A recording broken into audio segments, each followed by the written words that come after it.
What's happening, everybody? Just getting this set up. Hope everybody's got all good, off to a good start of the week so far.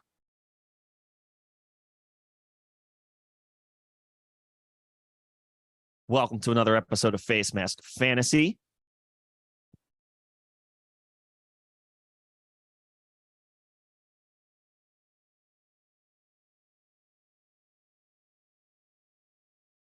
Just getting this room set up, and then we will be off and running. If you happen to catch this part of the stream, feel free to skip ahead a minute or two, and we'll be off and running.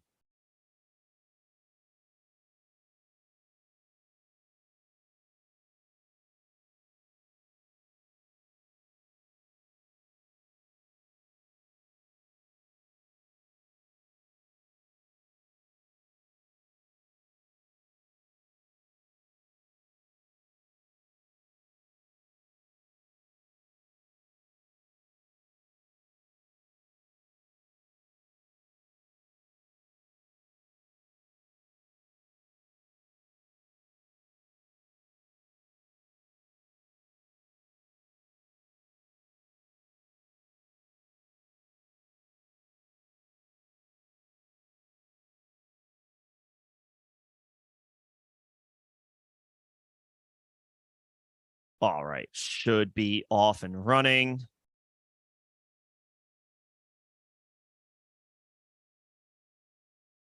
Let me get my folks this link.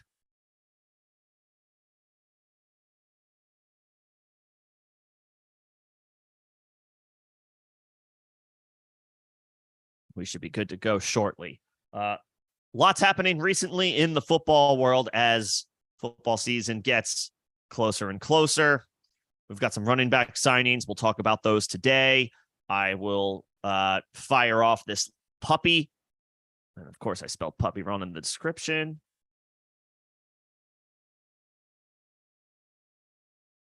Would be helpful if I could spell puppy.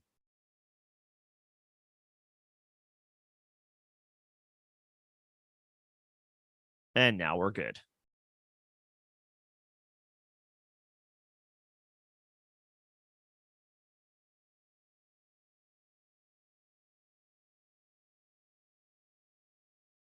So we'll start with the running back signings from yesterday.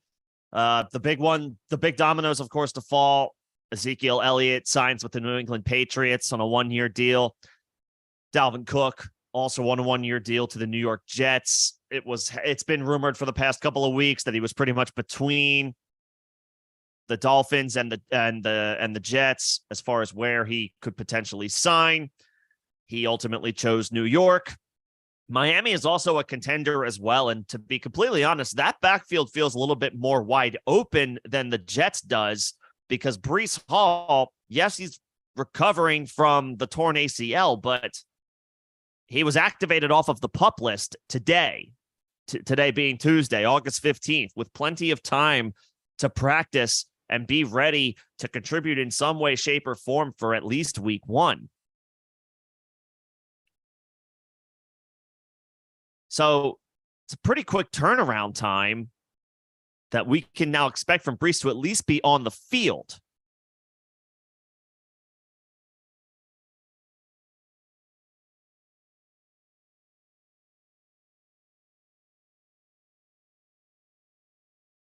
Nevertheless, Dalvin Cook chooses the Jets over the Dolphins and will be a significant part of that backfield. They gave him, an $8 million contract. That's a significant investment for a running back, an older running back, especially given the running back landscape right now.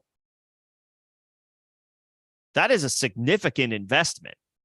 1 year, $7 million contract with the New York Jets. Not all of that is going to be guaranteed. Some of that is going to be incentive based, but that is a significant investment. And while I still like Breece Hall this year, I'm not out on drafting Breece Hall. In fact, when I fire this puppy off here shortly, I will happily draft Breece Hall if the price is right. If the situation is right for acquiring him. If it's the late third, early fourth round, it might have to be the early fourth round at this point now to acquire him. But I'm not afraid of Breece Hall in season-long leagues just because Dalvin Cook has signed on. That being said, the Jets gave him significant money. And so I think for the early part of the season, Dalvin Cook gains some real short-term value. I think Breece is still the long-term play in this Jets backfield. He's younger. He looks to be a budding star based on what he showed in a limited sample size last year. He took that backfield over relatively quickly. Now, of course, the level of competition this year is a bit steeper with Dalvin Cook joining him in that backfield. No disrespect to Michael Carter and Izzy Abanikanda and Zonovan Knight, but Dalvin Cook is significantly more accomplished than the aforementioned names. So a little bit more competition in that backfield for Breece. But I still believe in Breece Hall long-term. Dalvin for the short term, for sure. I don't think we can expect to see Breece Hall RB1 weeks 1 through, let's say, 4 as he works his way back. And it might even be a little bit longer than that, weeks 1 through 6. It is conceivable to have to be patient with Breece Hall. And so maybe you're thinking to yourself, well, why would I spend a fourth-round pick, much less a third-round pick, on a guy that I got to wait until like mid-season for? It's understandable, but it's a marathon, not a sprint. We want to keep the long view in mind, even in season-long leagues. You can't, obviously you can't win a championship at the beginning of the season, but you want to have your guys in a groove, ramping up, rounding into form at the optimal time. And you're going to have the opportunity to lean on studs to get you through the early part of the season with your likely first 2-3 picks, assuming Breece Hall falls to, say, the 4th round. So you'll still have studs to lean on that you're drafting through the first 25 to 30 picks of your draft. And then if you're able to get second round value or better from a guy that you take in the 4th round for the stretch run, you're going to be in really good shape. So you're going to need to exercise some patience with Breece Hall, most likely. I would say more so than Ramondre Stevenson, and I'll get to that in a minute. But I'm still in on Breece Hall. You should be too. I am not scared off of him just because Dalvin Cook joins that backfield. In fact, I'm hoping that this pushes his price down a little bit and makes him even a little bit more of a value.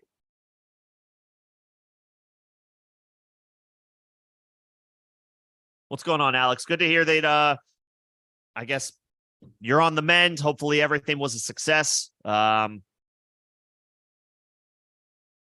long as you're ready for draft soon, man, that's the big ticket. But of course, obviously health is the most important thing. So hopefully all is well there.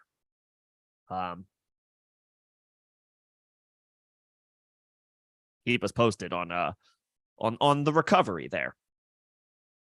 So that's Breece. As for Ramondre Stevenson, I'm still in on him too. I'm still in on Ramondre as well. Especially if this pushes his value down to the mid to late 3rd round. Now, I understand. There's a history with Bill Belichick backfields and being unpredictable, difficult to predict on a week-to-week basis. And Ramondre's production did fall off toward the end of the season last year. Right? He wasn't receiving the workload. And I think he only scored like 1 touchdown at the end of the season last year in the last 6 or 7 games of the season. So that's the downside to Ramondre, on top of they added Ezekiel Elliott. There's another a year of NFL experience for Kevin Harris and Pierre Strong. And then for whatever it's worth, the versatile Ty Montgomery is back after suffering a season-ending injury week 1 of last year. Nevertheless, Ramondre averaged 5 yards a carry last year, still got over 200 attempts, and he caught 69 balls. Nice.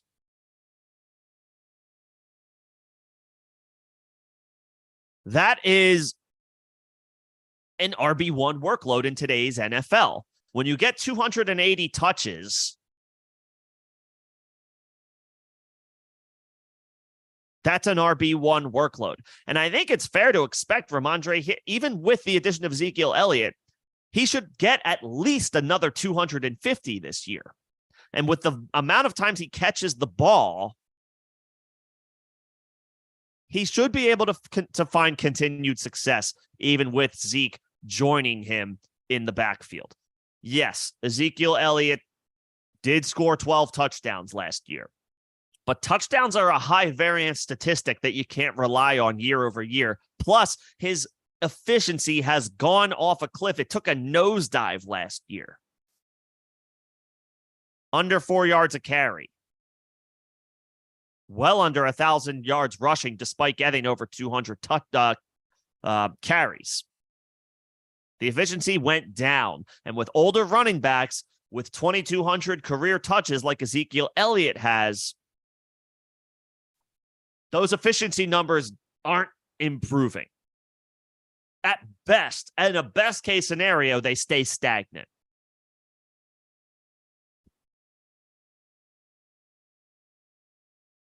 But running backs don't steady decline. They go off cliffs, generally speaking, especially guys with a career workload like Ezekiel Elliott. So, yes, it's fair to be concerned about Ramondre's potential opportunities in short yardage and goal line situations. Ezekiel Elliott is probably going to take those.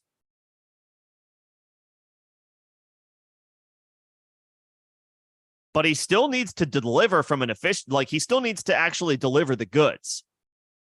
And from an efficiency perspective, strictly efficiency, it's hard to rely on Zeke at this point.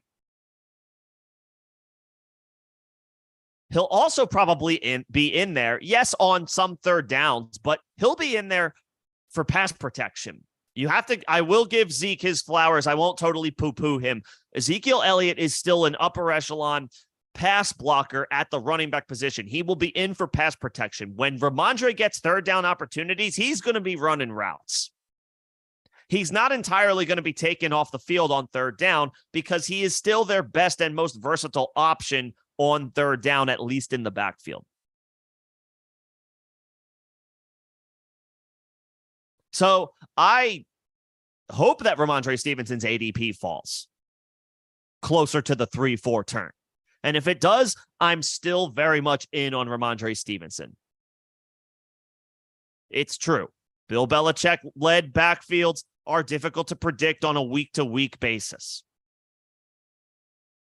But Ramondre is this team's most talented running back and most complete running back.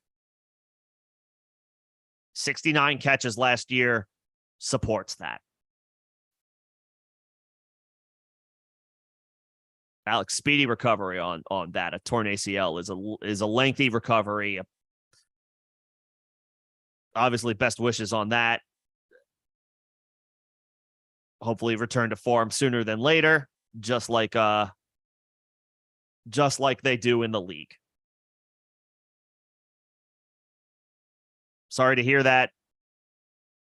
There have been advancements with modern medicine and all that stuff. If there's any saving grace, if there's a silver lining here, the recovery length from a torn ACL, I don't think is as significant as it used to be.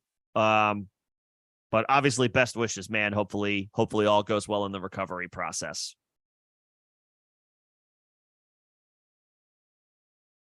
Back out on the court in no time. And by 2025, you'll just come back even stronger, right? That's how this stuff works.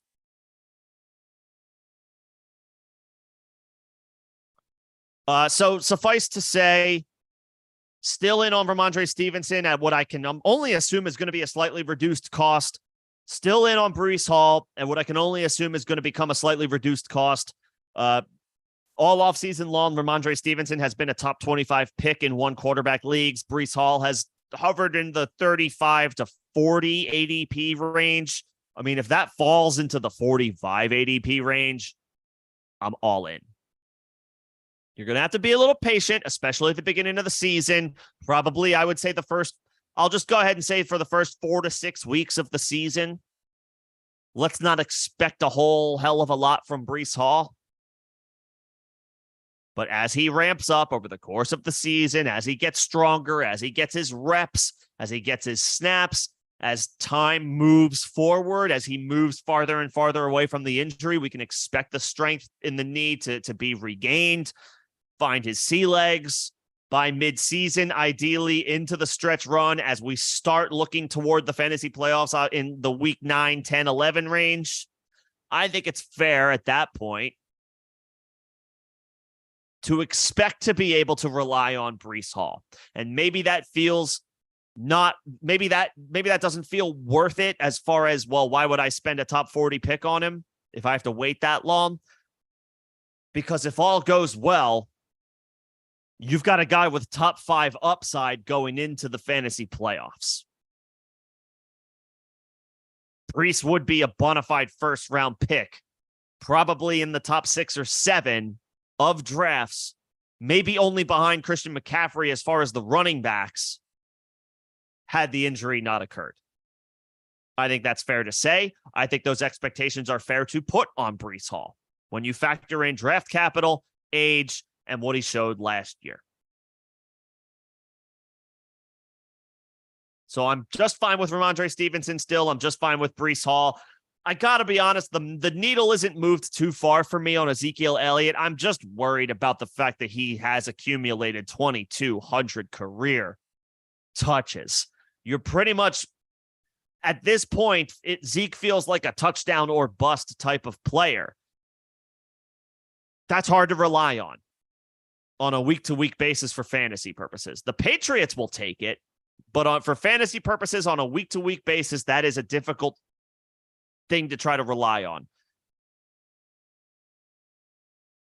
Goal line opportunities that are actually converted into scores. Just because he got 12 last year, I don't know that we can necessarily expect a similar number this year.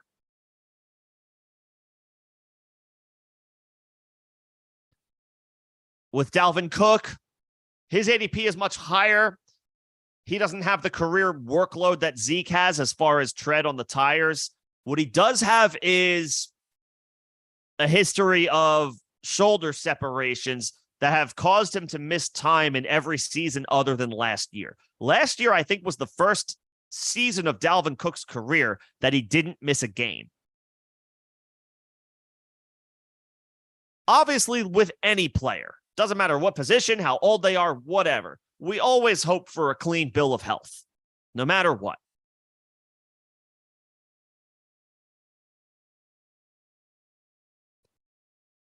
But when you're in your 6th or 7th season like Dalvin Cook is, and he's only had one full healthy season, unfortunately, that is the season that has to be considered the outlier in his career.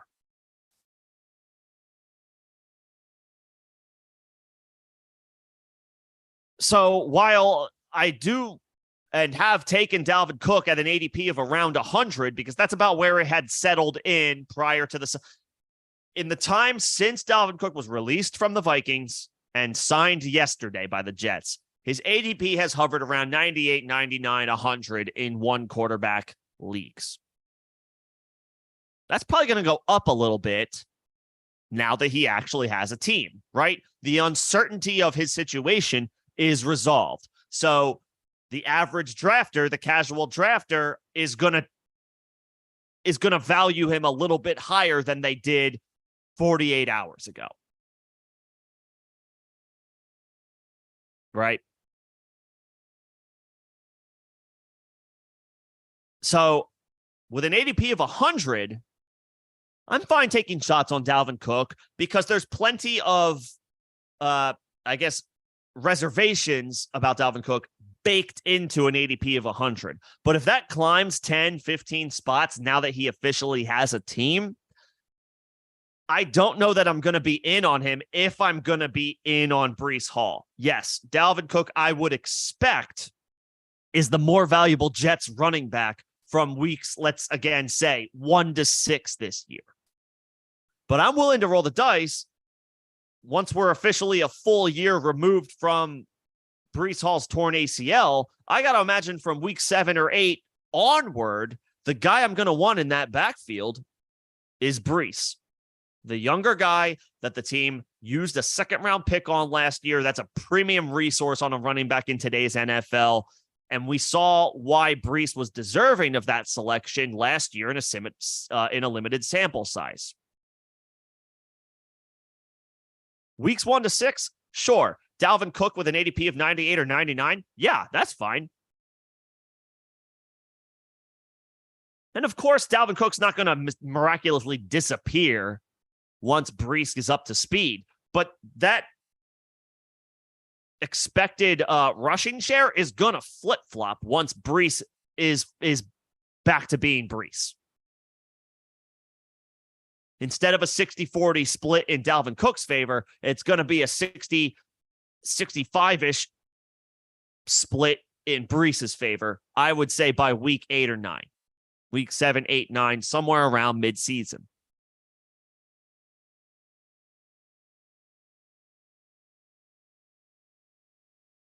And that's where you're going to see that 4th round selection of Breece Hall pay dividends. So I still like Ramondre Stevenson and I still like Breece Hall. I'm fine with Dalvin Cook, but I'm probably not going to get too many shares of him now, assuming his ADP climbs a little bit. Ezekiel Elliott is admittedly free. I think his ADP is around 175. So maybe that's just worth it could be worth a shot, because you're talking about a 15th round pick. I just worry that the workload at some point or other catches up to Zeke in a way that unless he's scoring a touchdown, his fantasy numbers are going to be minimal.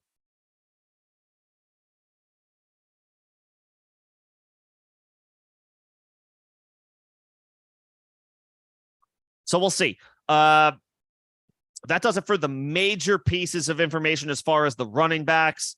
Kareem Hunt remains without a team. We'll continue to monitor that. Jonathan Taylor returned to Colts camp today, but he's still on the PUP list. He's still rehabbing the ankle, and he still wants out of Indy, so there's no end in sight on that one. The New Orleans Saints signed Darrell Williams to their backfield. That's insurance, not just for Alvin Kamara, but Kendre Miller also picked up a minor injury. It sounds like the Saints aren't too concerned about his availability week 1. So some more running back depth, a camp body at the very least. I'm not going to put too much stock in that. The other D. Williams, Damian, signed with the Raiders in yet another move that keeps the Josh Jacobs situation murky. You know, they have Zamir White. They have Amir Abdullah. They signed Damian Williams. I think they brought another running back in free agency not too long ago.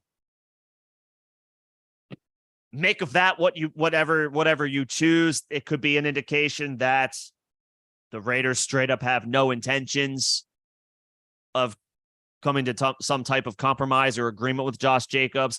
It could be nothing. It could be a smokescreen. There could be progress behind the scenes that we're not entirely aware of or familiar with. I'm not sure how plausible that is. But that's another situation that remains unresolved. TBD there.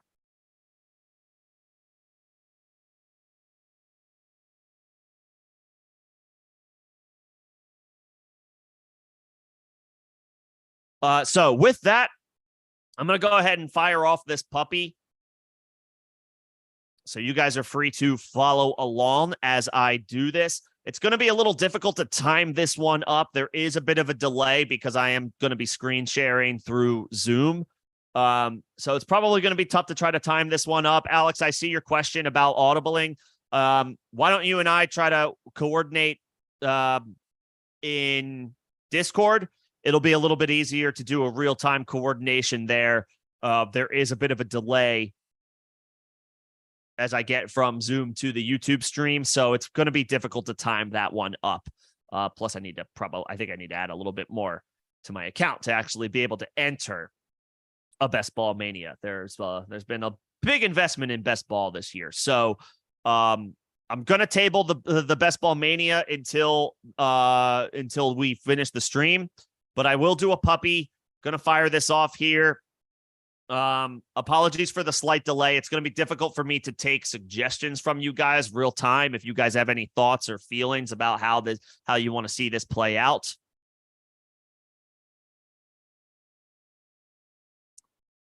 Nevertheless, I do think these are good exercises.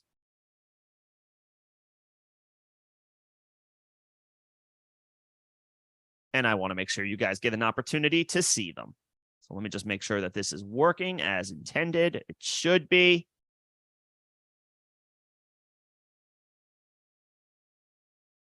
All right. So y'all know the deal at this point with Underdog. It's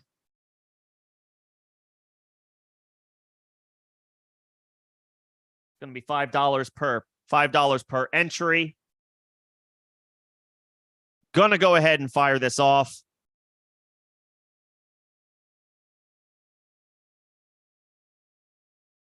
And we'll see how this goes. Yeah, so only 2 more people that we're waiting on, and just like that, the draft is full. Jaws, I wholeheartedly agree. Unfortunately, there's no real negotiations that can take place until 2030 when we get to the next CBA. I hate it for the running backs. All right, I have the 12th pick. I like this. I like this a lot. I have the 1-2 turn. So I don't always get this spot, so this is a little different for me. So I'm a fan of this landing spot. So I'm likely looking at this range.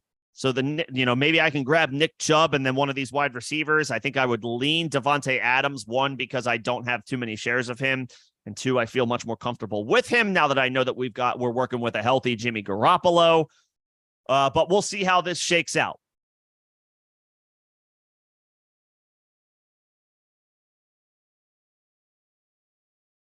If you guys have any thoughts about how you think this should go or how this should unfold, feel free to try to drop your comments in quickly. There is a bit of a delay as my stream reaches you guys on YouTube, so I may react on a bit of a delay to any thoughts you guys have about how this draft unfolds. So throw them in as soon as you can, and I will try to react to them before I actually make any picks. Otherwise, feel free to follow along. If you like what I do at each selection, let me know. If you don't like what I do at each selection, let me know. Tell me what you would have done differently. I love having these conversations. This is how we ultimately make ourselves better with these drafts, with redraft season right around the corner.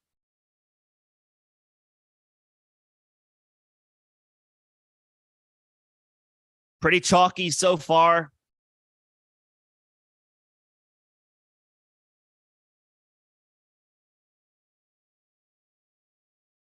I could take Amon-Ra. I am very bullish on him. I operate these days as if he's going to be a first-round pick. And therefore, well, I have the 112. I've been operating as if he's like the potential 110 or 111. If he's available to me, he's certainly an option. He should feast for at least the first 6 weeks of the season with no Jameson Williams. And honestly, the vibes on JMO right now are not great. So maybe Amon-Ra just feasts all season long. Cooper Kupp falling to the 108 feels like the value of the first round.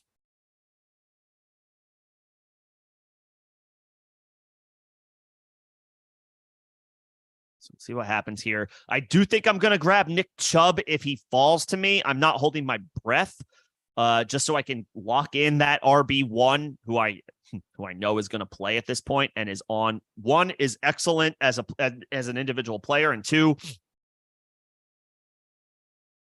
is on a reliable offense in Cleveland who will run the ball plenty. If he goes in these next 2 picks, I probably will go wide receiver.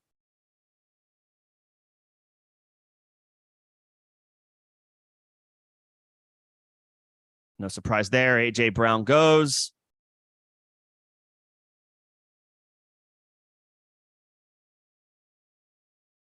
Okay, so that's exactly what I didn't want to happen. I wanted Nick Chubb there. That's not going to happen. I know I said Devontae Adams, but the other thing that you guys want to be aware of for best ball, it's not just stacking. All right, it's week 17 correlation. You want to keep in mind players that play each other championship week.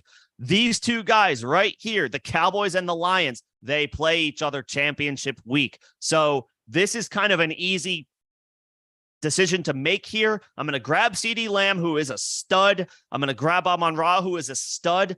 These two dudes are going to potentially feed off of each other's production championship week. In best ball, obviously in redraft, you need to take a week per week approach. But in best ball, you need to be thinking, one, about your team's ceiling, two, about how you can stack, and three, correlation between players who play against each other championship week. That's week 17. Dallas and Detroit play each other week 17. That was an easy call for me to make. I am much more bullish on Devontae Adams now that we know that Jimmy Garoppolo is healthy, and it does feel kind of wrong to let him fall to the 202, the second pick of the second round. But there's a strategy here with taking CeeDee Lamb and Amon-Ra St. Brown. They play each other championship week. You want to identify those championship week correlations and go from there. Garrett Wilson at 16 is a great value.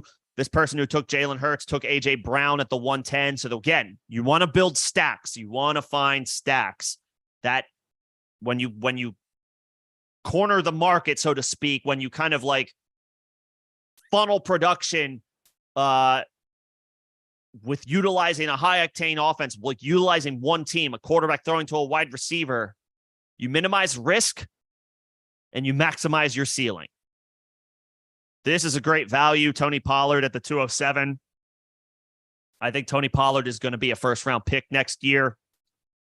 But I did choose to start off my draft wide receiver. Because of some of the running back value that I can have a little bit later on. And now, see, again, I spent the first portion of this live stream talking about how I'm still in on Ramondre Stevenson and Breece Hall if their price goes down. I'm in a prime position to take at least one of those guys at the 3-4 turn with the either 312 or the 401, assuming one of them falls.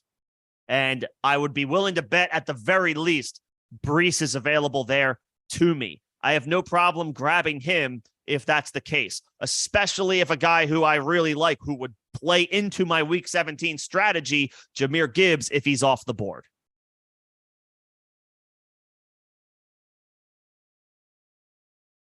At this late in the offseason, Derrick Henry falling to the 212 is also an outstanding value when you consider that Jonathan Taylor and Josh Jacobs are complete question marks about their season-long availability. Alex, I do like Lamar. I do like Fields.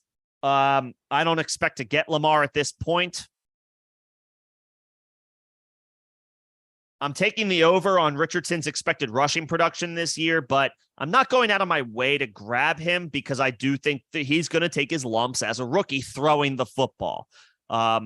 No surprise today that he was confirmed the starter for the Colts for the season. Any other tidbits or pieces of information about how like Gardner Minshew could be the guy was nonsense in my opinion. There's no upside for the Colts messing around and playing Minshew this year. Get your franchise quarterback, the guy you spent the 4th overall pick on the draft on, get him his experience now. You have nothing to lose.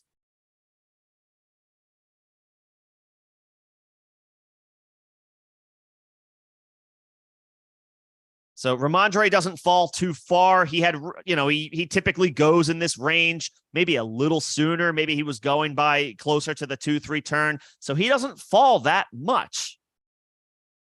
I'm on board with that line of thinking, with that strategy. I think Mark Andrews is a great value in the third round. He was going a round higher than this last year. Now we insert Todd Monken as offensive coordinator. This Ravens offense is expected to throw the ball more than they ever have since Lamar's been inserted as the starter. I really like this value here with Mark Andrews, middle of the third round. He remains top dog for targets in that offense, and they should throw more. And the pace of Baltimore's play should be faster by all accounts.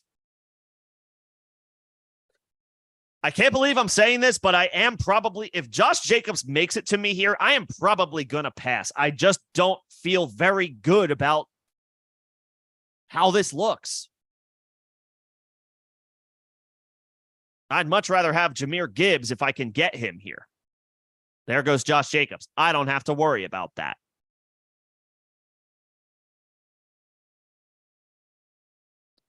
There goes Najee. Interesting. All right, so I can take a guy that I'm pretty excited about in Jahmyr Gibbs. Think I'm going to do that.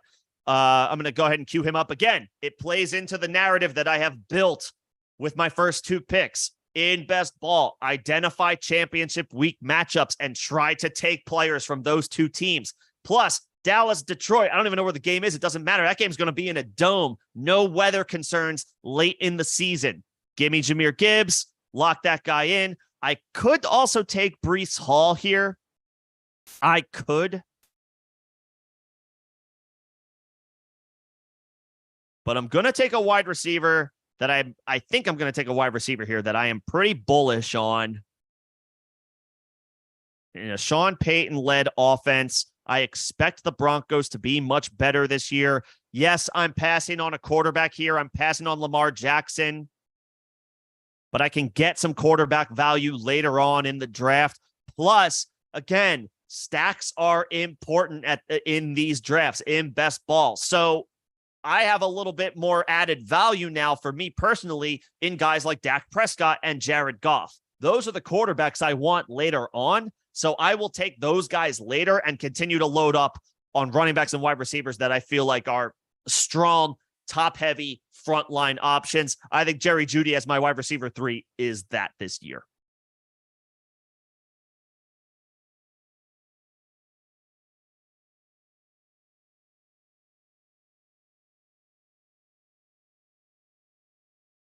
And Jeudy, much better, should be a much better Broncos offense under Sean Payton. You would think this offense is trending up. And again, there's going to be good running back value later on in the draft. That has just been the trend of how this year has gone. So I'm perfectly fine only having one running back through my first 4 picks. And it is a guy who profiles to have a huge target share in the Lions offense, and he was taken 12th overall in the draft. I like David Montgomery, but Jahmyr Gibbs is an incredibly enticing option this high.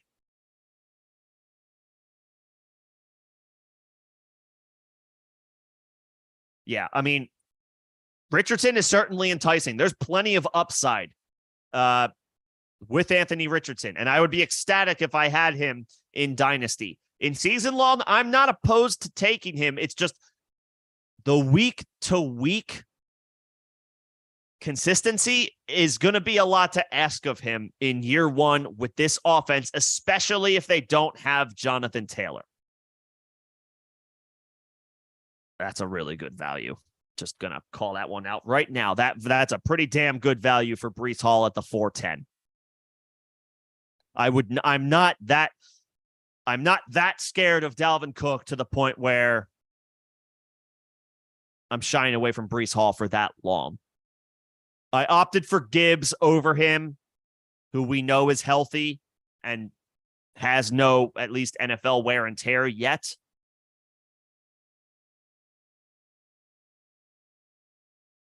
Again, playing into my Cowboys-Lions narrative that I'm probably going to try to lean into a decent amount now that I have it. But that is an outstanding value for Breece Hall. It's a bit of a run on quarterbacks here as well. Justin Fields goes about where you would expect. Burrow goes still about where you would expect, even though there is a calf injury that is currently sidelining him. Not really all that worried about it. This is something of a drop. Travis Etienne falling all the way to pick 50 into the 5th round. I wouldn't say I'm in on Travis Etienne, but that's a pretty damn good value.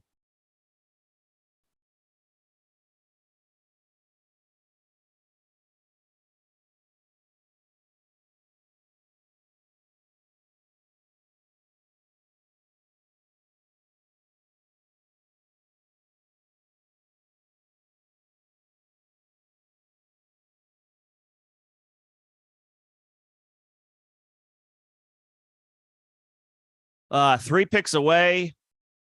I didn't expect Kenneth Walker to get to me there.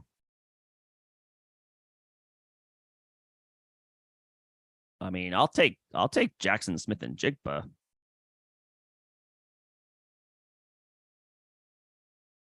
I am not going to like this. If I would take Jackson Smith-Njigba. I am all in on his profile.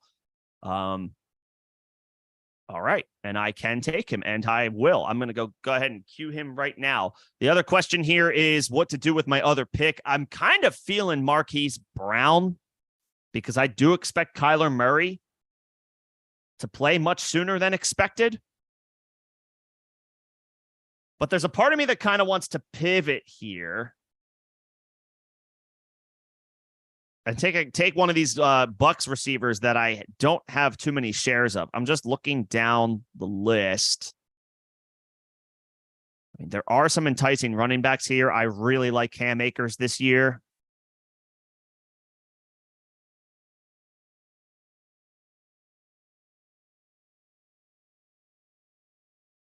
I'm going to continue to play into this narrative that there are other running backs that I can get a little later in the draft.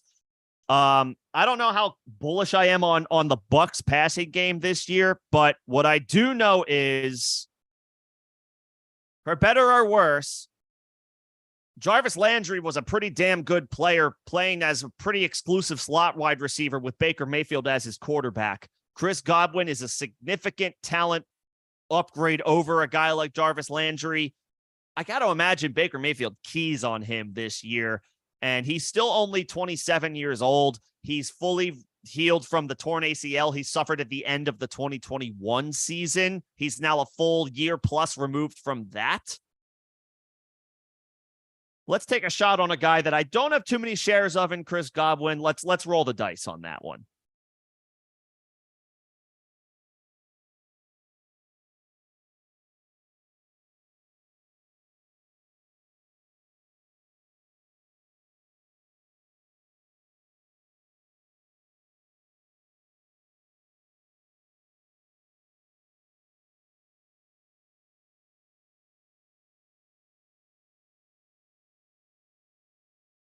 Darren Waller goes really, really high.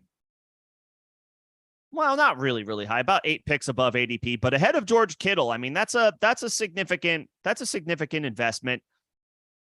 Waller's stock has risen recently. He should lead the Giants in targets.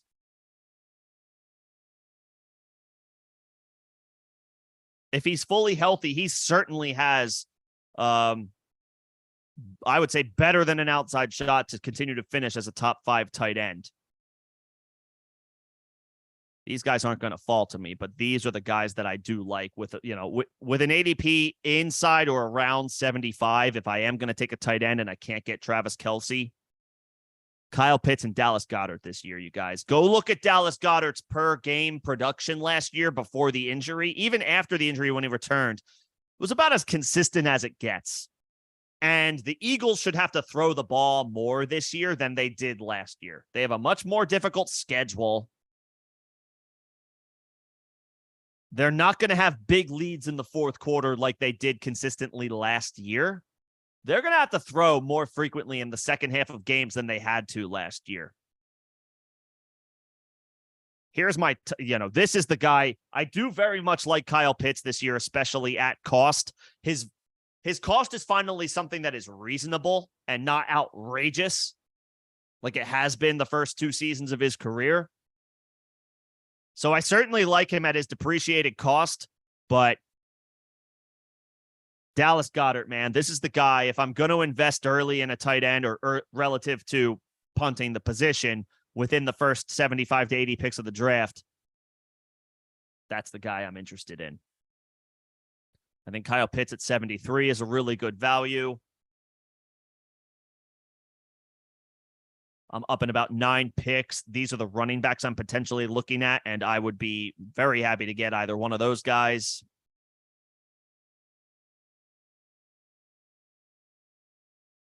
Plus potentially one of the best. I think this is the potentially best low-end QB1 value of the draft. If Deshaun Watson is able to capture even a sliver of what he was able to do in Houston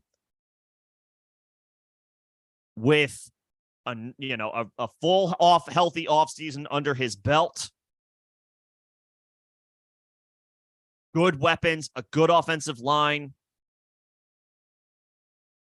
this should be a really strong ROI. Deshaun Watson with an ADP just inside of 85.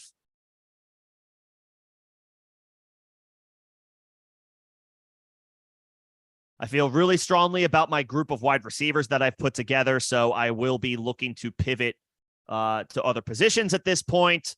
And only 5. See, again, look at how this has kind of fallen for me. This is exactly what I was hoping would happen, and it did. In just 4 picks, I'm up in just 4 picks. I have my core of wide receivers that I feel good about. I did get a young stud running back that you can hang your hat on in Jahmyr Gibbs. And now if I want to, I can go running back. And these are dudes that profile as having at least top 20 seasons at the running back position. The value at running back is down here in this weird 6th, 7th, 8th round zone in 2023. It's almost like everybody is playing 0 RB this year. And it's just a matter of, okay, I just need to wait for the right piece to fall at the right spot.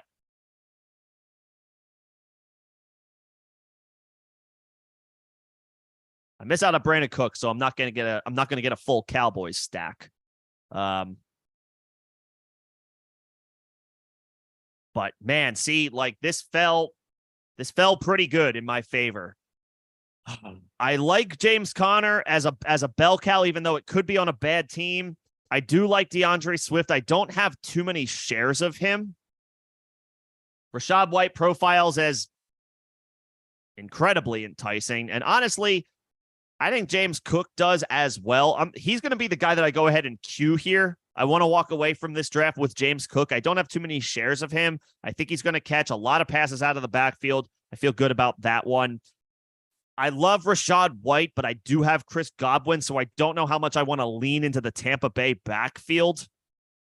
Just looking down this list here.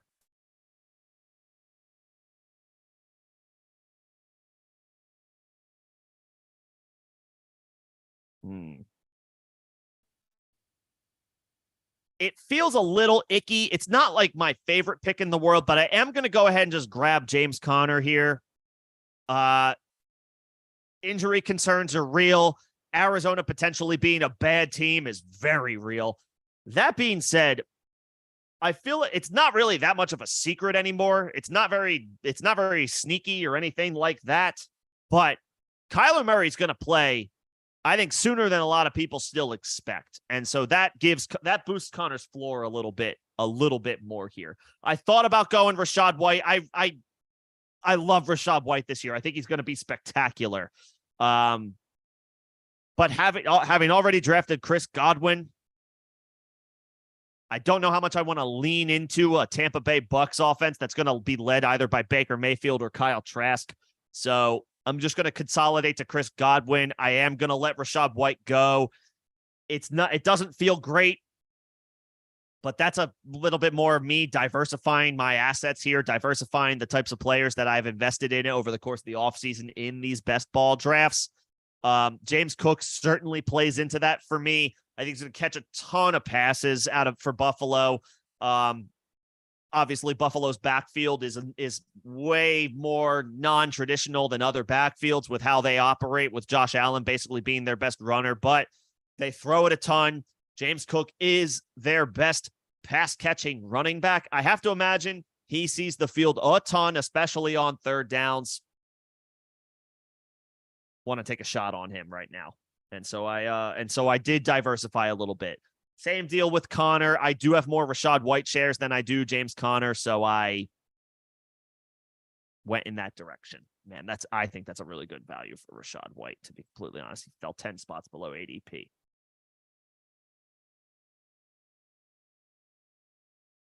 I would have taken Rachaad White if I didn't roll the dice on Chris Godwin with my 6th round pick.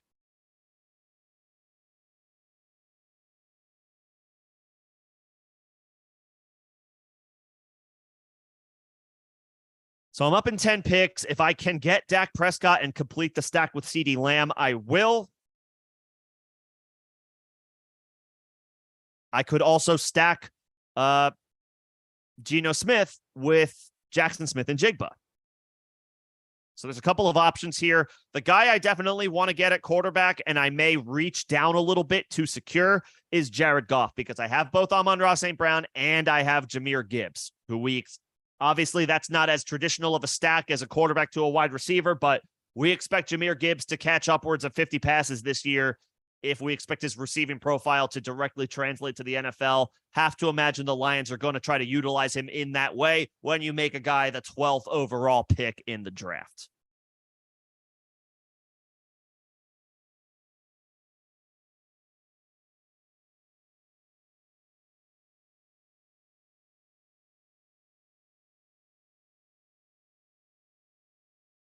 Richardson at 101. So there you go. There you go, Alex. Richardson at 101. That's pretty good value. We just have to remember in best ball, you can't roster manage, right? There's no management here where you can necessarily play matchups with quarterbacks. And so while I think Richardson's rushing upside is through the roof, he's going to take his lumps as a passer this year. That's just what is fair to expect from a rookie quarterback. He's going to have a little bit of an inconsistent season, most likely from a production perspective.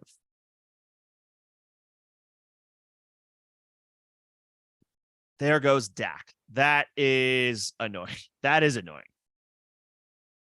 That is annoying. Because I had CeeDee Lamb.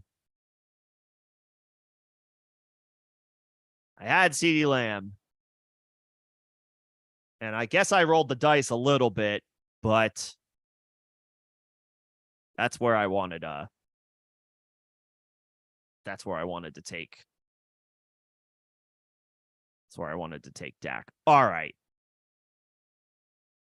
So I have some options here. So I am going to go out of my way to grab Jared Goff, and you might think this looks a little weird. This might look a little funky. I wouldn't advise doing something like this in redraft, but again, in best ball, stacks are the name of the game, and you want to be aggressive going out of your way to get them. I am going to take Jared Goff about 20 picks above ADP because I have Amon-Ra St. Brown and I have Jahmyr Gibbs. Go ahead and lock that in. And I don't know what else I want to do here. I could take Evan Ingram. He's fallen a little bit. He's about 15 or so picks below ADP. I could take an intriguing rookie in Devon Achane. And I could stack Jackson Smith and Jigba with Geno Smith.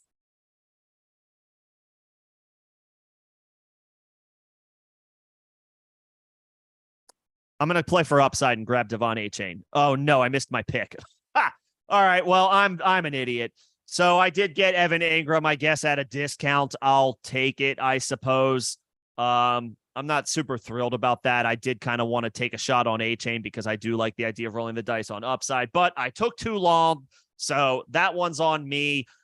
I would have played for the, swinging for the fences there, and I would have grabbed Devon Achane. I just ran out of time. Nevertheless, I get a tight end 14 picks below cost, attached to a great quarterback in Trevor Lawrence, what should be a still very good offense in Jacksonville. Yeah, he's going to lose targets to Calvin Ridley, and that's what makes him way less enticing because it's Calvin Ridley and it's Christian Kirk. Evan Ingram's going to be at best on a week-to-week basis, the third option in the pecking order, and sometimes he'll be fourth, most likely behind Zay Jones and maybe even Travis Etienne on occasion, which would push him down to fourth or fifth. So I'm not crazy about it, but at least I'm not breaking the bank. He's about 14, 15 spots below his ADP. I would have preferred to swing for the fences and grab Devon Achane there, who is more enticing now because Dalvin Cook signed with the Jets. We know he's not going to play for the Dolphins. Where did Dalvin Cook go, by the way? Okay, so pick 87.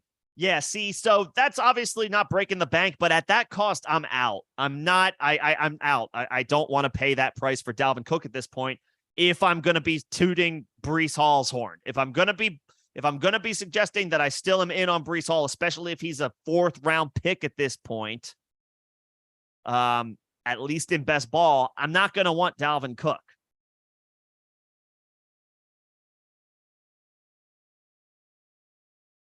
So if he's going all the way up to pick 87, I'm going to be out at that cost.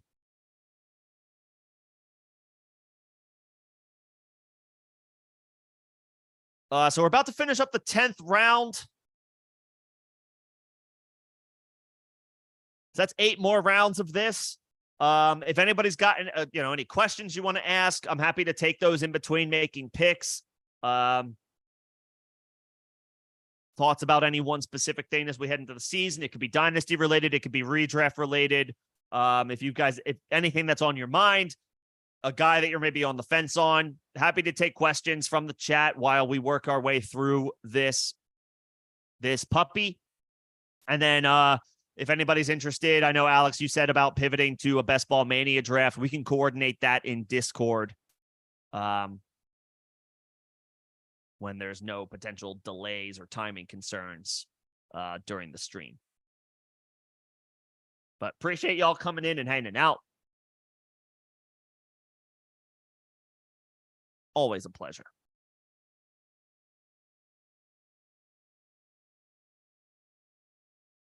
All right, so pick 11. I'm in this range.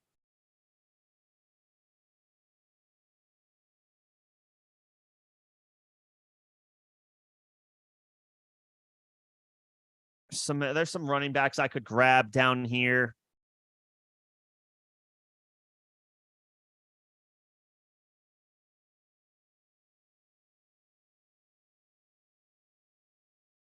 This is where the intriguing running back depth does start to kind of dry up. So if you're interested in guys down here, I would have to reach. And, a guy like Raheem Mostert is a little bit more enticing, again, with Dalvin Cook having not signed with the Dolphins. Roschon Johnson is probably a guy that you're going to have to be patient on, but could absolutely see his role increase throughout the season. Kenny Gainwell has reportedly been getting plenty of opportunities with the first team in practice so far for the Eagles. So I am going to have to reach that. And then, of course, Kendre Miller. I mean, it's possible I can get him at a reduced cost if anybody's scared off by the minor injury that he picked up within the past couple of days, or I guess it was maybe during their first preseason game against Kansas City. So in 5 picks,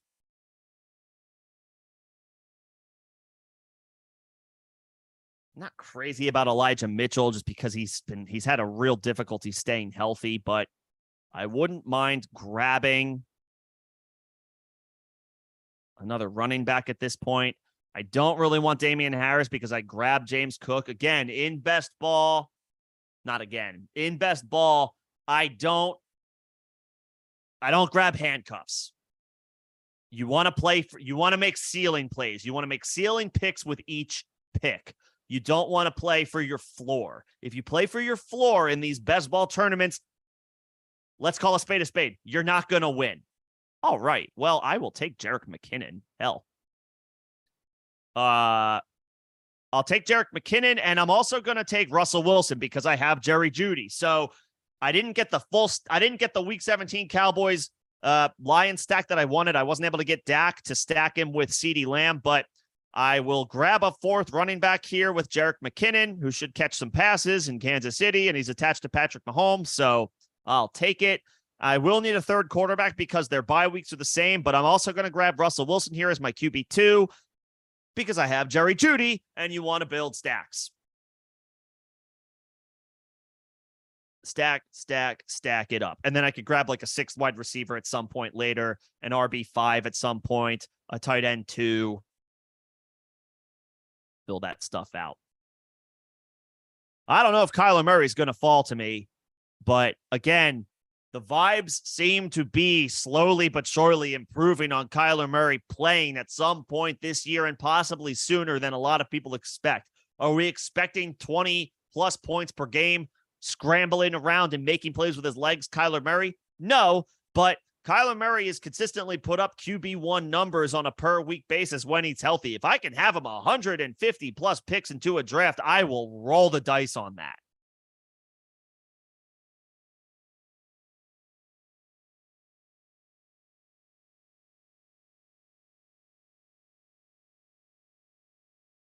Alex, without looking at any type of, value chart right in front of me right now, if you're in a rebuild, I love Tyler Lockett. I would hope I could squeeze a little bit more out of that because, again, all this dude does, I know he's older now. He's on the other side of 30. I'm not expecting a first-round pick for Tyler Lockett in any format at this point, but I would hope I can squeeze a little bit more value out of Tyler Lockett than just a second-round pick. That being said, you should be motivated to move Lockett in a rebuild. Any player over 30 should be moved in a rebuild. Hell, any running back over the age of 26 should be moved in a rebuild. But a wide receiver over 30, while they still have value, while you can still get something for them, yeah, you want to go ahead and do that. I would try to get something else like a second and a third if you can.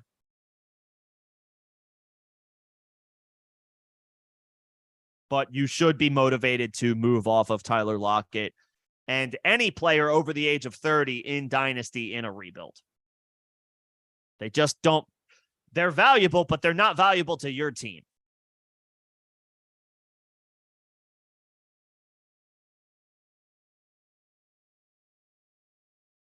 You know, they have plenty of value, but not to your team.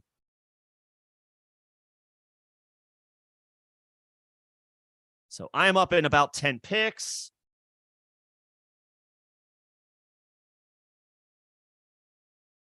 We're looking at this range. I would love to end up with either Roschon Johnson or Kendre Miller for added RB depth here. And again, if I can get Kyler Murray, I will roll those dice every day of the week.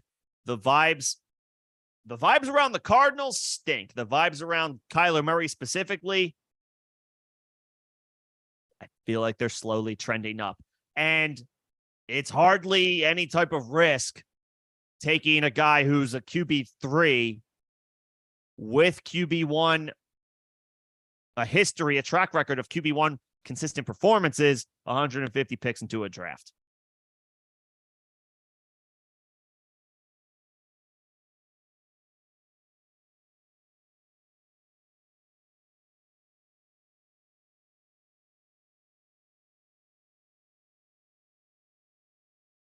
I mean, yeah, that's a good way to get creative, Alex.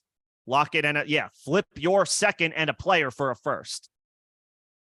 That's another way to do it. I absolutely endorse that.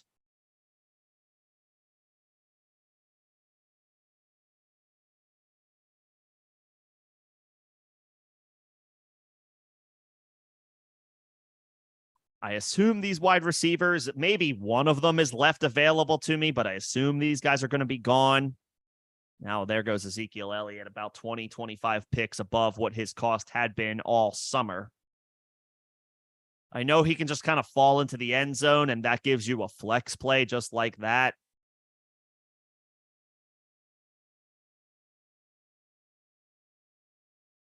I don't know. At this point, maybe I'm wrong. Maybe I'll eat crow. Zeke feels like a floor play these days, and in best ball, you want to shoot for ceiling plays, which is why I'm mad that I autoed Evan Ingram. That feels like a real floor play.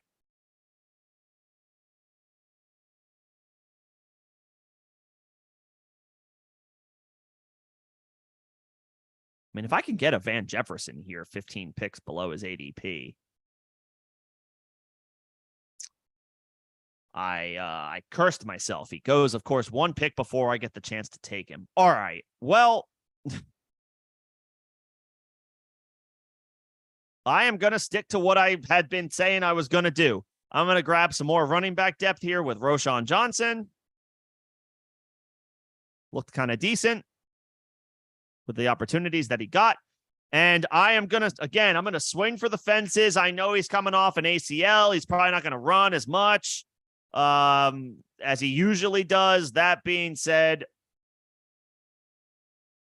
Kyler Murray's going to play this year. And 157 picks into a draft, that feels worth it. There, look at there goes Zamir White. Wow. Someone doesn't believe Josh Jacobs is going to play this year, or at least to start the year. And honestly, you know what? It's hard to blame anybody who feels that way at this point. That's a situation that feels murkier than the Jonathan Taylor situation. Because with Jonathan Taylor, he's still on his rookie contract. He needs to report and play at some point for that contract to vest so that he can get to free agency. Josh Jacobs doesn't have to do anything if he doesn't want to.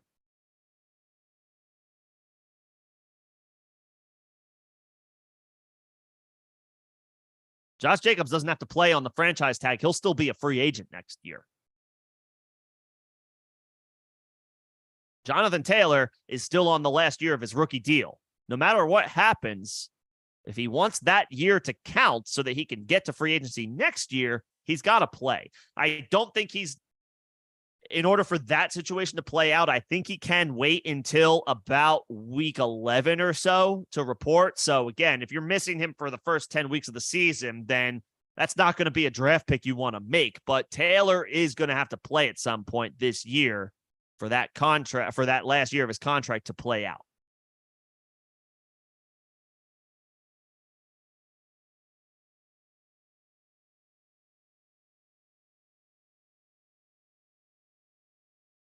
Ten picks in. Guy like Gus Edwards would be good depth here, but I did already grab a fifth running back in Roschon, so I should pivot back to get some wide receiver depth. I got 5 really good ones, but I do absolutely want to finish with 7. 7 or 8 wide receivers is your ideal number in best ball. 5 to 6 running backs, 2 to 3 quarterbacks, 2 to 3 tight ends. I guess I still need a tight end too as well. I'll just try to grab Luke Musgrave way at the end. Again, roll the dice on a potential ceiling play. I'm only 8 picks away here.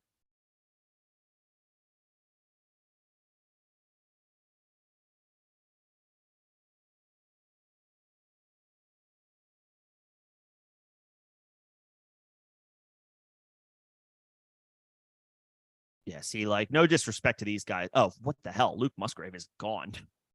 Pick 169. All right. Well, never mind. Didn't even see that pick made. It's fine. Yeah, like you're going to see Raheem Mostert's ADP go up. I've taken actually, I think, a decent share of Jeff Wilson this year just because he's been dirt cheap. And now, I mean, again, no Dalvin Cook signing. Now, I guess if the Dolphins were interested in Dalvin Cook, that could mean that they're interested in another veteran running back like a Leonard Fournette, who's still out there, or a Kareem Hunt. That remains a possibility.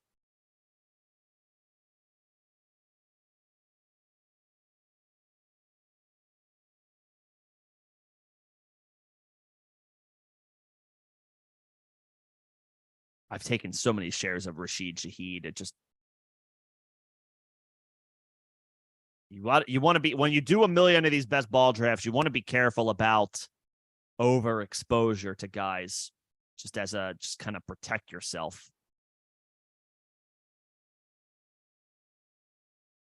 Man, I might have bit off more than I could chew as far as I thought I was in great shape as far as running backs because I didn't take one until I only took one through the first 6 rounds, through my first 6 picks.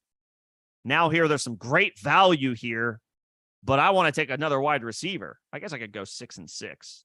I could take a sixth. I could take a sixth running back here and a sixth receiver. And there goes Gus Edwards. That's a guy I really like down here. So I have Roschon Johnson. So again, I'm not going to take Donta Foreman. I don't want to double up on backfields. I want to play for a potential ceiling here. So I'll take Kendre Miller, 25 picks below his ADP. And then I'm also going to grab John Mechie down here for all of the hype and excitement about Tank Dell, who absolutely optimism that Kendre Miller will play week 1. As a rookie, I'm not worried about minor injuries that they pick up in camp.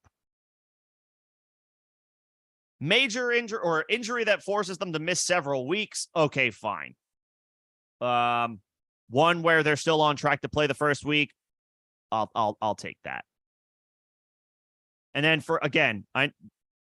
Tank Dell deserves all of the hype that he earned after a great performance in the preseason, but Mechie profiles as having a higher ceiling. A year removed from the diagnosis, he's back on the field participating. This Texans wide receiver room is wide open.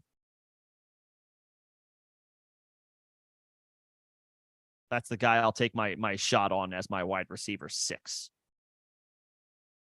Lots of rookies that I have in my backfield at running back, but maybe that's okay. It is a young man's position.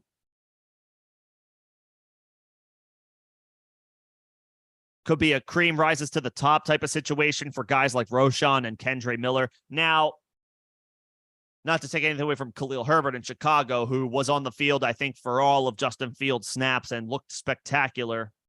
What I'm trying, I guess, to say is that, not to take away from Khalil Herbert, but we don't want to get too high on the preseason highs. And likewise, we don't want to get too low on the preseason lows. These are vanilla offenses and defenses that are being called out there. It's the equivalent of batting practice, right? For the starters anyway. They're just getting reps.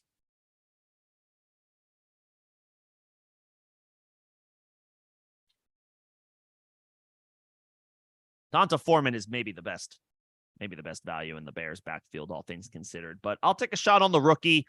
Roschon profiles as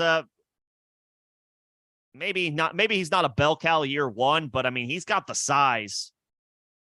The athletic profile is pretty damn good. What we don't have is the sample size because he was the guy behind Bijan Robinson. But most 96-7% of running backs, no matter where they come from or what type of profile they have, if they had to play at Texas while Bijan was there, they would have been behind Bijan too. So, gonna try and not hold that too much against Roschon Johnson, who I do think has a decent amount of upside here. There's an update on Michael Wilson. I can't read it, though, because I'm on desktop. But I can read it if I look at it on my phone. So I'm coming up on my last couple of picks here one more time. Thank you guys for coming in and hanging out as I work my way through this.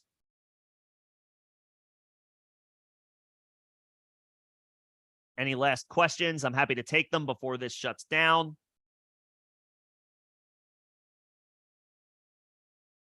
Can I look at the board on this desktop? I don't know if I can look at the board as this draft unfolds. It doesn't look like it.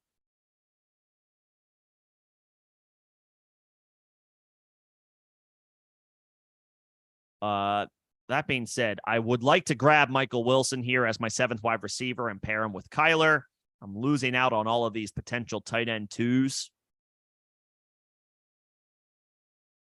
Maybe I'll just load up on Cardinals here and take Zach Ertz and Michael Wilson because Zach Ertz, I don't have any shares of Zach Ertz yet, but he was cleared to return and cleared to play, potential week 1 return for him. I mean, on track to start week 1. I mean, that's spectacular news for Zach Ertz. Hats off to him for being able to get ready that quickly,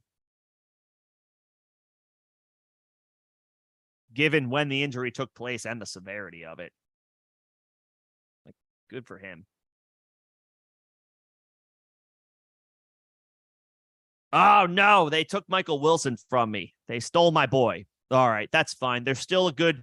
I like Darius Slayton as wide receiver depth here. He's definitely got some big play upside.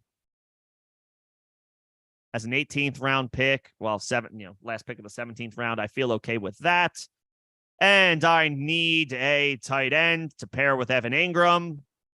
I have Kyler Murray. The news is good on Zach Ertz. I don't have any shares of Zach Ertz. Let's go ahead and lock that guy in. That's my draft. Projection is decent, but let's not get too caught up in projections. They don't mean anything whatsoever, because the season has to actually play out, and that's assuming a clean bill of health for every single player on my roster. Chances of that happening are low. Chances of that happening for any one person are low.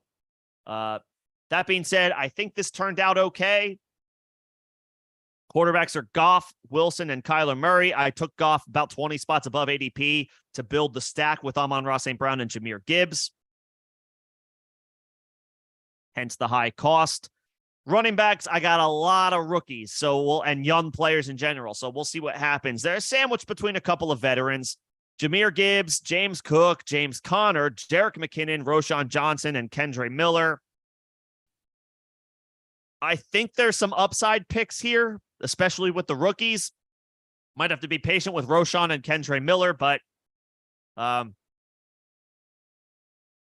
there's work available in these backfields, certainly in Chicago, and at least for the first couple of weeks of the season, certainly in New Orleans as well, while Alvin Kamara serves his suspension. So we'll see. James Conner, Jerick McKinnon. I think it's decent veteran guys that could potentially be leaned on. They do come with some risks, but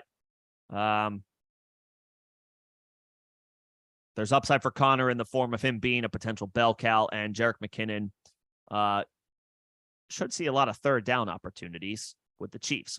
Wide receivers, this is my strength. CeeDee Lamb, Amon-Ra St. Brown, Jerry Jeudy, Jackson Smith-Njigba, Chris Godwin.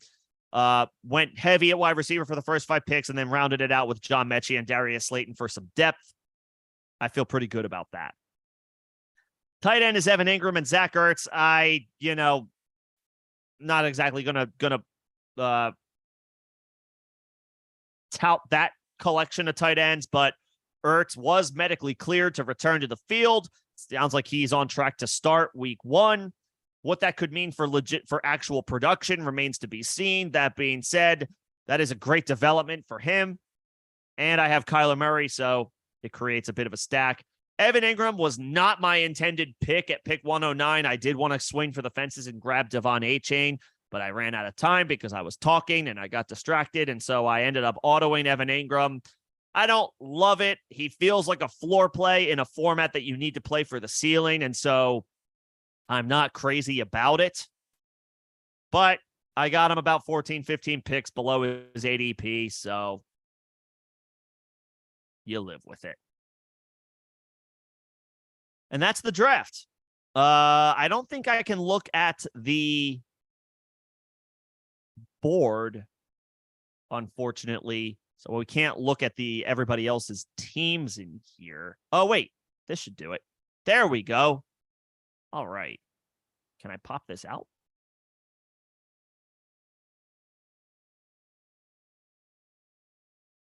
All right. I'll leave this up for a couple of minutes. If anybody cares to share whose team they like the most. If it's not mine, that's perfectly fine.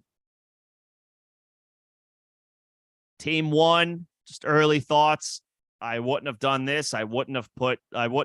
Those are not 2 tight ends that I would draft that high. Take 1, sure. Both, that's a modified bully tight end approach that I'm not super thrilled about. Team 2 got the full Bengals stack. I certainly like that. Looks like they got some pretty good running back depth further down the board. I think I like Team 2. Team 2 looks pretty good.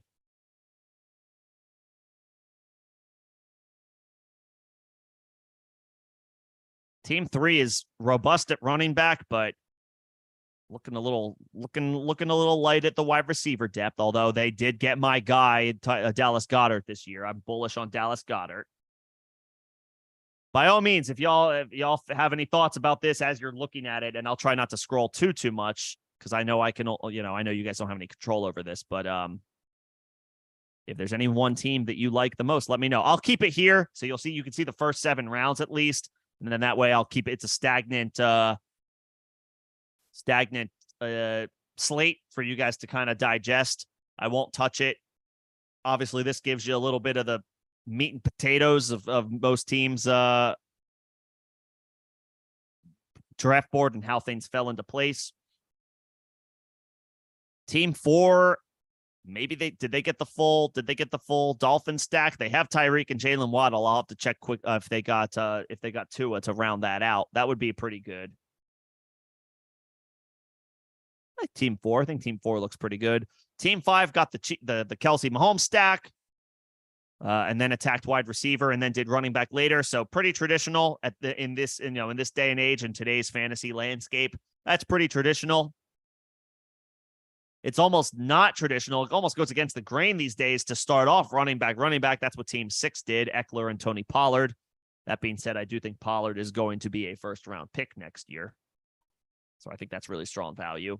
And got the Mark Andrews, Lamar Jackson stack. That is not an easy stack to build. So kudos to that guy.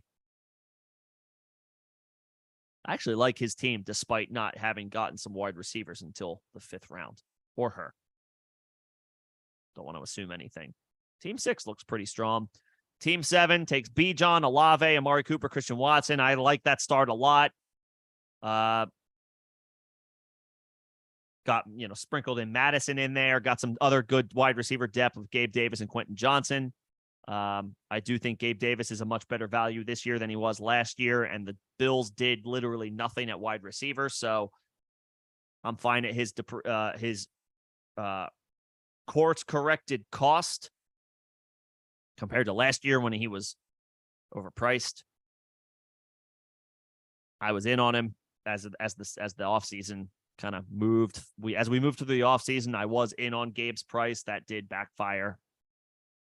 Team 8 got an excellent value in Cooper Kupp. Getting Kupp at pick 8, that's the value of the first round, in my opinion.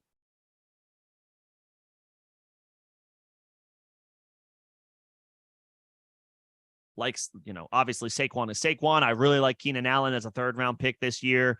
DJ Moore should be fine, but he's a little less enticing without that Justin Fields stack. That being said, he did get the Justin Herbert, Keenan Allen stack. So good with that. Decent running back depth. Yeah, there's some good there. I think there's a lot of well-balanced, solid teams that came out of this draft.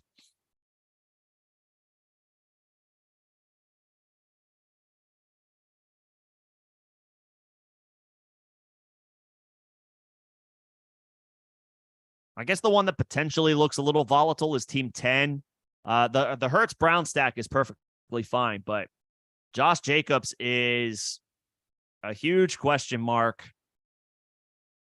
I don't mind Joe Mixon at that point in the draft. That's good value. Mixon's efficiency took a bit of a tumble last year, but he's still attached to a great offense. Samaje Perine is out of the picture. You got to imagine Joe Mixon's target share is about to go up a little bit. And considering the rushing share that he's already expected to accumulate, I do think that's good value.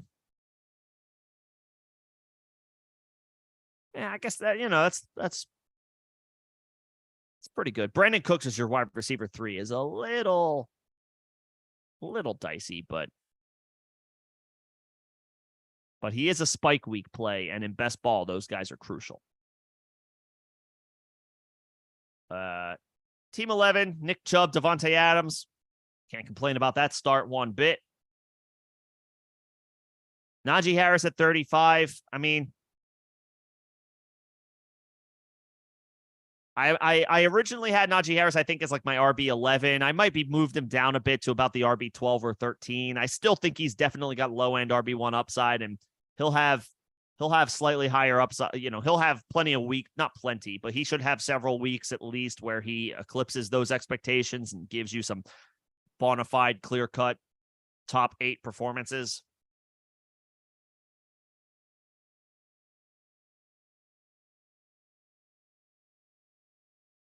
And my team is last.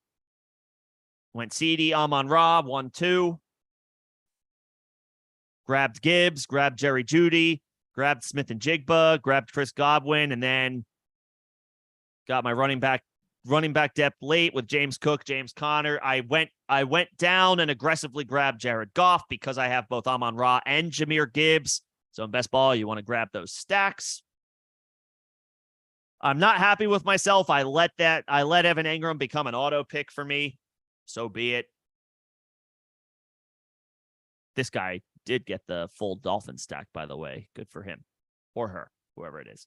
I'm kicking myself for auto drafting Evan Engram, but that is 14 or 15 picks below his ADP. So depending on who you talk to, that is a value.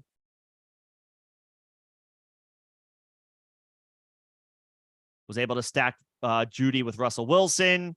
I wasn't really able to stack Kyler Murray with anybody. He's more of it's like a naked Kyler Murray, so to speak. It's kind of a standalone. I do have Zach Ertz and James Conner, but I was not able to grab Michael Wilson.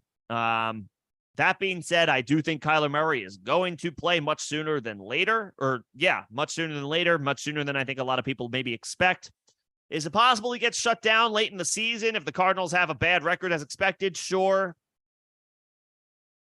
Is it likely that he's not the 20 plus points per game guy who is giving you plus rushing production?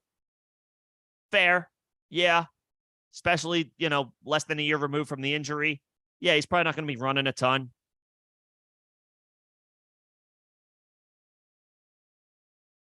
But it still feels like an upside play when you consider his cost. Kyler Murray, 157 picks into a draft. Even if he only plays like 10 games this year, it should be decent enough value for a decent ROI. And then here's the back half of everybody's drafts.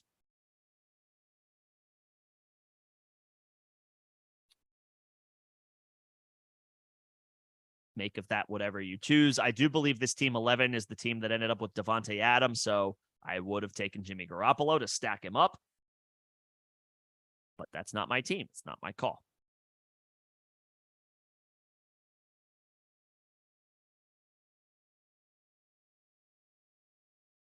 This little mini run on tight ends here kind of hurt me a little bit. I probably would have been happy to take one of these guys, but they all went 7-8 picks before I had the opportunity to bring that to life. So there you have it. Thanks, Alex. Appreciate it. I think it overall went pretty well. I'm not unhappy with how this went.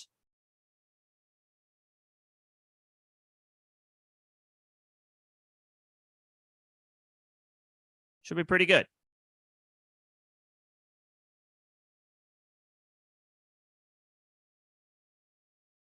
And just to run through the teams really quick, so one team expected to out projecting me.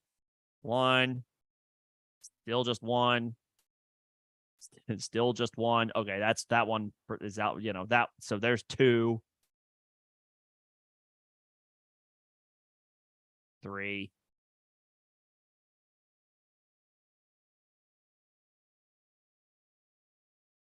This is just fun for semantics. I don't put much stock in projections, but this team, according to the projections, Underdog does have my team as a top 4 projected scoring team out of these 12 teams.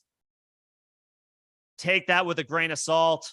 Any one player gets hurt or underperforms, and it doesn't matter. But I think what that does say, or is an indication that the process was sound. The process in building this team was sound,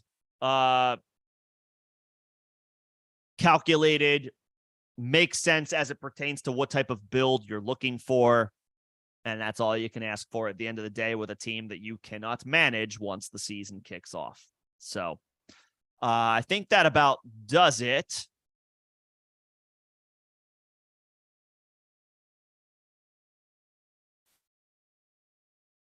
That's my draft.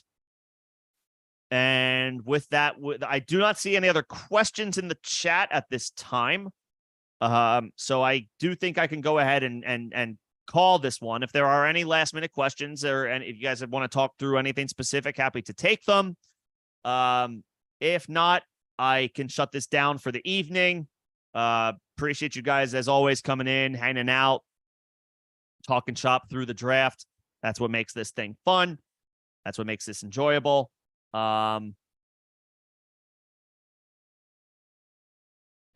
be sure to come back on Thursday. We've reached officially the part of the NFL offseason where any one thing can happen that shakes things up, whether it's a running back signing. You hope that there are no injuries, but we are entering the second full week of the preseason this week. You would think that if you are going to see any starters, this will be the last time you see them. So, of course, we'll continue to keep tabs on those developments if there are any whatsoever. And I'll continue to get some videos out for you guys as we move through the guts of August, with less than a month now until the official start of the season. But that'll do it for me tonight. Thank you again, guys, for coming in and hanging out. I'm available in Discord, as you know, if there are any questions or about anything you want to talk through. You can try to coordinate another best ball draft on Underdog at some point. I know Alex is chomping at the bit at that one. Otherwise, be on the lookout for a couple more videos this week. And I will see you guys on Thursday for Thursday's stream. Thanks, everybody. Have a good one.